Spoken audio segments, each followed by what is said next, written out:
New ब्लगमा तपाईँलाई स्वागत छ। आज चाहिँ मैले तिलको लड्डु बनाउँदैछु। अब तिलको लड्डु मेरो आफ्नै रेसिपीमा तपाईँलाई देखाउँछु ल। चाहिँ भेली पकाल्नु पर्छ है।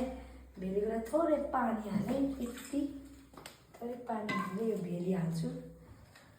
अनि यो भेली फेरि डल्लो, यो ठुलो डल्लो भयो भने फेरि पकाउने टाइम लाग्छ। यसलाई चाहिँ काटेर सानो डल्लो सानो बनाएर यहाँ पकाल्छु।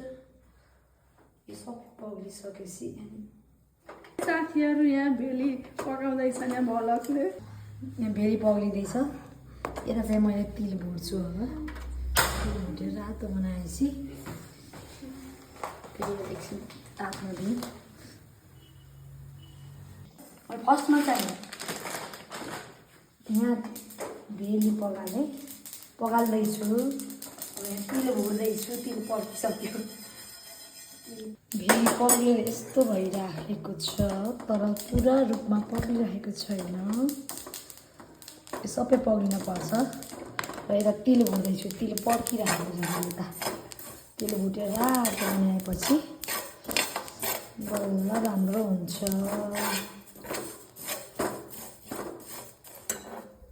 यसलाई चाहिँ मैले भुटेर यहाँ उतारेर राखिसकेँ। तिल चाहिँ यतिको रातो बनाउनु होला तपाईँहरूले पनि बनाउन चाहेदेखि। र यहाँ चाहिँ भेली पाक्दैछ। भेलीको अलिअलि डल्लाहरू रहेको भएर पाकिसकेको छैन, पौलिसकेको छैन। पाक्न त अहिले के पाक्थ्यो भने पौलेको छैन चाहिँ डल्ला रहेछ। यो डल्ला पनि पौलेपछि यसलाई हामीले छाँच्छौँ।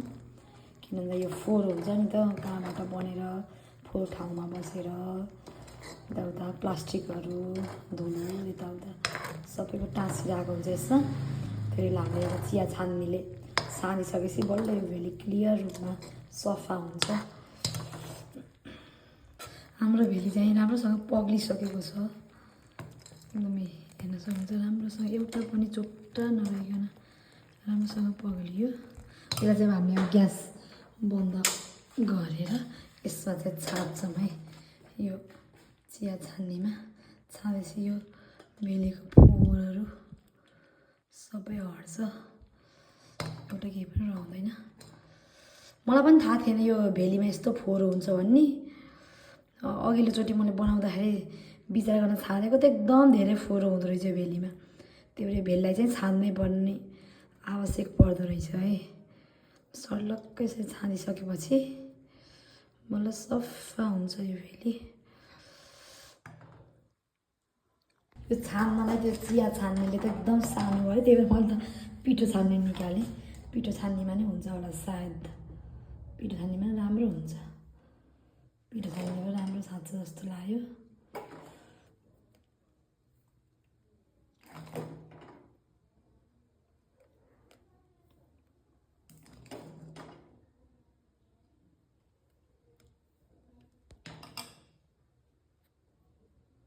ल हेर्नु, छानिसकेपछि तपाईँले हेर्नु सक्नुहुन्छ कि यो भेलीमा कतिसम्म फोहोर हुँदो रहेछ।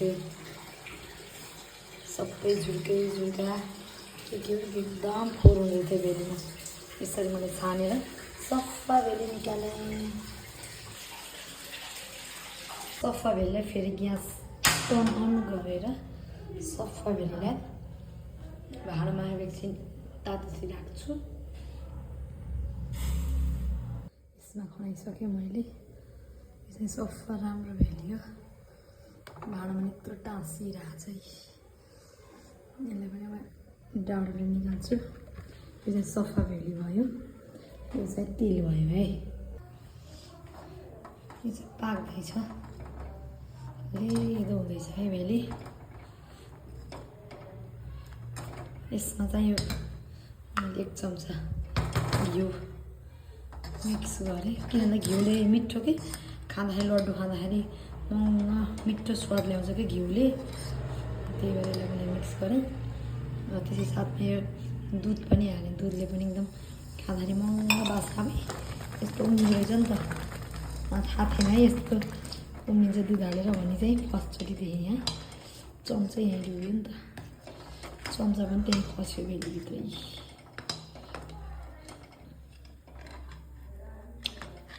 चम्चा चाहिँ निकालिदिनु पऱ्यो। पोल्छ क्या हो। पोल्ने भयो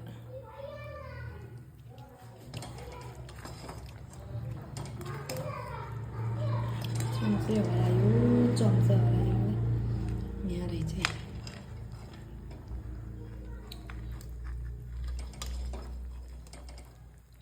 चम्चा निकालिदिन्छु है म यो लुत्ले मिल्दै मिलेन नि त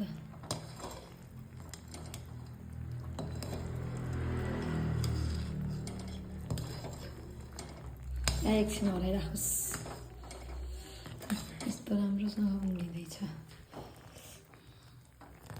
अरूले चाहिँ हाल्न चाहिँ ड्राई फ्रुट्सहरू हाल्छ मैले चाहिँ सिम्पल खालको लड्डु बनाउनु लागेको ड्राई फ्रुट्सहरू नहालिकन दुध र घिउ हालेँ थोरै एक चम्चा जति अनि यही तिल हालेर अनि बनाउँछु चम्चा निकाल्नु पऱ्यो क्या पहिला चम्चा यहीँ अड्किएको अवस्था भयो चम्चा यस्तो गरेर मिल्छ मिल्यो चम्चा चाहिँ मैले निकाल्ने है राखेँ मैले राम्रोसँग उम्लिँदैछ पाक्दैछ अहिले भेली टेस्ट पनि गर्छौँ पाक्यो कि पाकेन कतिको भेलीमा राख्ने भनेर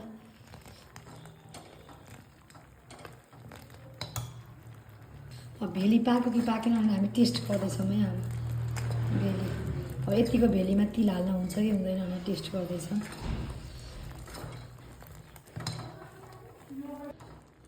टेस्ट गर्ने आइडिया फेरि एउटा कचौरामा पानी लिने अनि एउटा थोपा भेली हाल्ने यसरी भेली हाल्ने है यसरी भेली हालेपछि यो भेली यसरी चम्चाले चलाउँदाखेरि यो भेली जमेर हातमा आयो यसरी भातमा आयो यसरी डल्लो पऱ्यो भने यो भेली अब लड्डु बनाउन ठिक छ रेडी भएछ भन्ने बुझ्ने यदि यो जमेन भने चाहिँ यो एकछिन पकाउनुपर्छ भनेर बुझ्नु पऱ्यो कि यो चाहिँ के भयो जम्यो है यहाँ केही नलागिकन जम्यो सर्लक्कै जम्यो यो त एकदम ठिक भएछ त्यही पनि एकैछिन 2 मिनट जति अझ पकाएँ अझ रातो अझ राम्रो कलर आउँछ यसको यो अझ 2 मिनट यो हुन त भइसकेछ भने मैले अझ 2 मिनट पकाएँ 2 मिनट यसलाई अझ मजाले उमाल्छु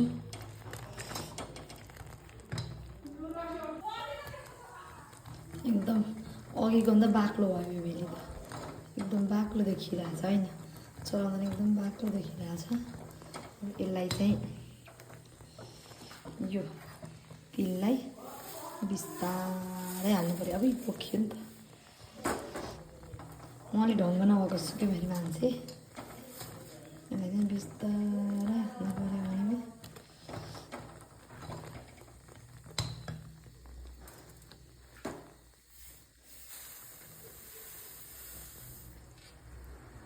धेरै भयो चाहिँ कि यो तिल थोरै भेली धेरै भयो कि जस्तो लाग्यो तर भेली चाहिँ धेरै नै हुनुपर्छ तिलभन्दा यहाँ त अघिल्लोचोटि तिल धेरै भएर राम्रोसँग जमेकै थिएन एकदम गिलो लड्डु त अलिकति साह्रो भयो भने एकदम ठिक हुन्छ यसलाई मजाले मिक्स गर्ने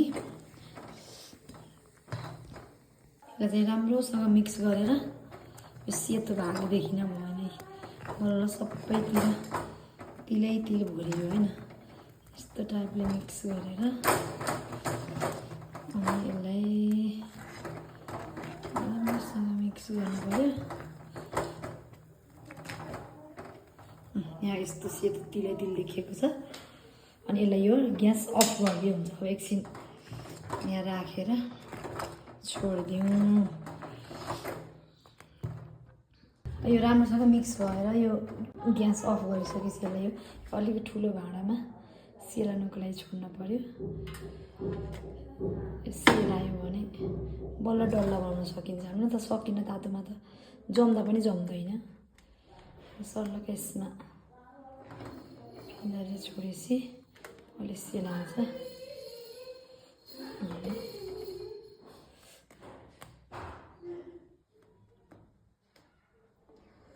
यसरी ठुलो भाँडामा राखेपछि यसरी यसमा सेलाउन नअटाएको यी थालमा यसरी राखेँ मैले यो कराई रित्तो भयो यसलाई मैले सबै म आफै चाड्छु यो चाहिँ यतिको गिलो भइसकेपछि चाहिँ डल्ला बनाउनु मिल्ने भएपछि सेलाएर डल्ला बनाउनु एकदम भइसकेको छ। मैले चाहिँ एउटा सानो मुखमा कट्ने खालको ठिक्कको डल्लो बनाउँदैछु। यसरी सानो तातो हल्का चिसो भइसकेपछि बल्ल डल्ला बन्छ।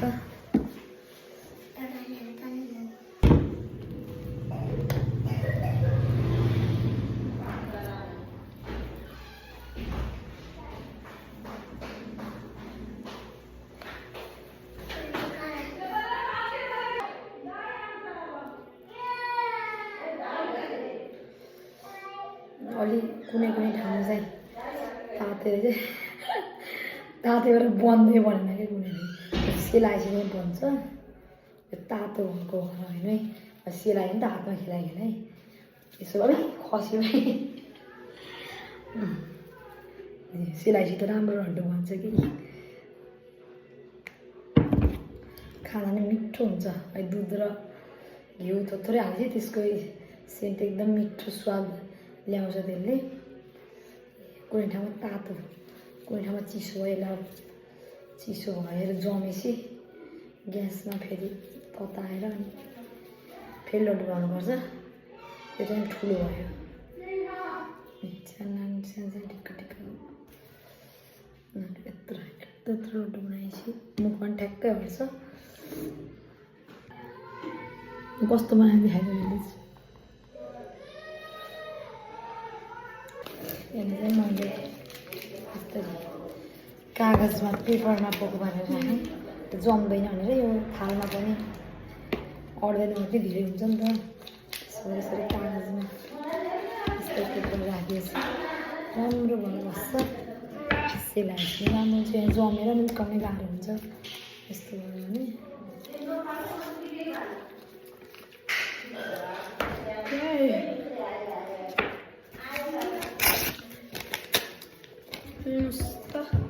ल्याउनुहोस्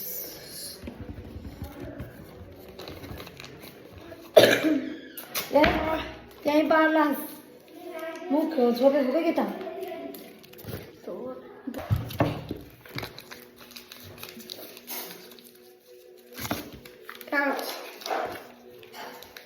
कागज बनाउन फेरि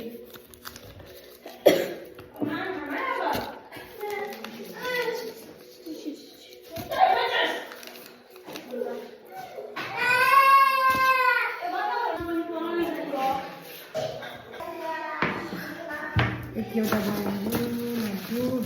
यहाँ चाहिँ साह्रो होला ठाउँै सकिएन। अहिले फेरि तताएर हामीले फेरि गिलो बनाउँछौँ। तताउन लाँदैछौँ। लिएर आऊ त।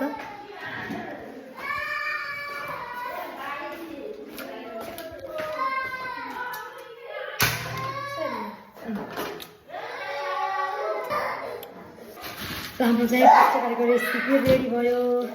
यसरी प्लास्टिकमा राखेर यस्तो कागजमा राखेको त्यसपछि उसमा टाँसिन्न। टाँसिएको तताउँदै निकाल्दै गरेर उस गरेँ। टोटल मैले गरेको 1.5 किलो भेली, आधा किलो तिलको गरेर 160वटा यत्रो खालको 160वटा डल्ला बनेको थियो पुस्तकारी लड्डु। रेडी भएर प्लास्टिकमा प्याक गरेर यहाँ 160वटा छ। यसरी नै मेरो भ्लग यहीँ समाप्त हुन्छ। Thank you. मेरो च्यानललाई like, comment, share and subscribe गर्न बिर्सिनु होला। धन्यवाद।